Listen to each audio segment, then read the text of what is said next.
सुविधा लगातार जनता जनार्दन को मिलता रहेगा।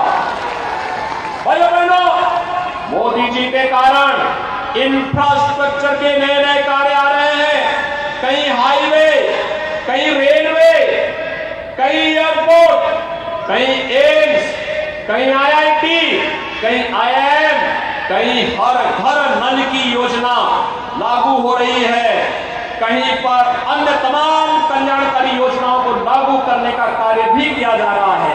और इसीलिए आज मैं आपके पास आया हूं कि मोदी जी के नेतृत्व में गरीब कल्याण भी है, उनके एजेंडे में भाइयों बहनों विकास के कार्य भी हैं, इंफ्रास्ट्रक्चर के बड़े बड़े कार्य भी हैं। वो देश की सुरक्षा भी कर रहे हैं, देश का सम्मान भी कर रहे हैं और आपकी आस्था का भी सम्मान कर रहे हैं।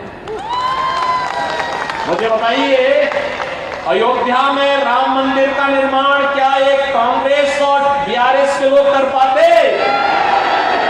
आज हो रहा है ना। अयोध्या में राम मंदिर से आप भी खुश हैं ना।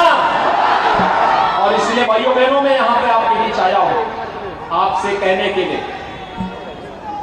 बीएसपी ने भी यहां पे अपना प्रत्याशी उतारा है। और मैंने सुना है कि बीएसपी का प्रत्याशी यहां केवल वोट काटने के लिए उतारा गया है। एक तरफ कांग्रेस और बीआरएस बाबा साहब डॉक्टर भीमराव अंबेडकर जी के बनाए संविधान का अपमान करने पे उतारू है। संविधान में अनुसूचित जाति जनजाति के लोगों के लिए आरक्षण की व्यवस्था है और उनके आरक्षण पर डकैती डाल करके मुस्लिम आरक्षण की घोषणा इन्होंने मिलकर के यहां करवा दी। ये बाबा साहब भीमराव अंबेडकर का अपमान है।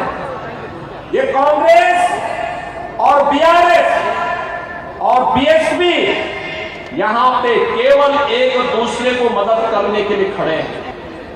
उत्तर प्रदेश असेंबली में 403 सीट है, बीएसपी के पास एक सीट है, मात्र एक, ओनली वन।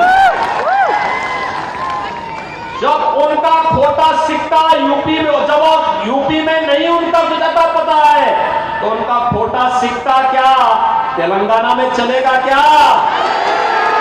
कहीं मत चलने देना। बाबा साहब भीमराव अंबेडकर को सम्मान मोदी जी ने दिया है, पंचतीर्थ मोदी जी ने बनाए हैं। और इसलिए भाइयों बहनों, बाबा साहब भीमराव अंबेडकर का कल संविधान बनाने का दिन है 26 नवंबर। याद रखना, 26 नवंबर की तिथि को संविधान दिवस के रूप में मोदी जी ने मान्यता दी है, प्रधानमंत्री मोदी जी ने मान्यता दी है। और इसलिए बाबा साहब भीमराव अंबेडकर के प्रति श्रद्धा और सम्मान का भाव रखने वाला हर व्यक्ति भारतीय जनता पार्टी के समर्थन में अपना सहयोग करेगा। और इसीलिए आज मैं आपके पास आया हूं भाइयों बहनों, आपसे